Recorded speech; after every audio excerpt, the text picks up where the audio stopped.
नमस्ते सबैजनालाई। मैले हजुरहरूको बिचमा हाम्रो एलआइसी नेपालको एफडी प्लानको बारेमा निकै धेरै चर्चाहरू गरेँ र त्यो पोलिसी अहिले जीवन आस्था पोलिसी पूर्ण रूपमा बन्द पनि भइसकेको छ र यो पोलिसी बन्द भएसँगसँगै एलआइसी नेपालले अर्को जीवन बचत पोलिसी लिएर आएको छ। यो पोलिसीको विशेषता भनेको हजुरहरूले जति प्रिमियम हजुरले जति एफडी गर्न चाहनुहुन्छ त्यसको डिस्काउन्टेड मूल्यमा हजुरले राख्न सक्नुहुन्छ।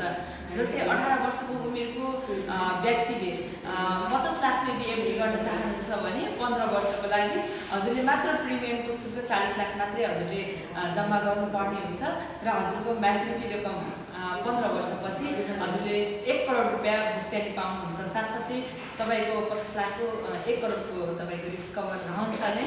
यो पोलिसी एकदमै राम्रो अझै उत्कृष्ट पोलिसी छ। यदि हजुरहरूलाई यो पोलिसी लिन मन लागेमा मलाई मेरो सामाजिक सञ्जालहरू मार्फत अथवा फोन व्हाट्सएप लगायत हजुरलाई जेमा सजिलो हुन्छ त्यहाँ सम्पर्क गरेर यो पोलिसी लिन सक्नुहुनेछ। Thank you so much.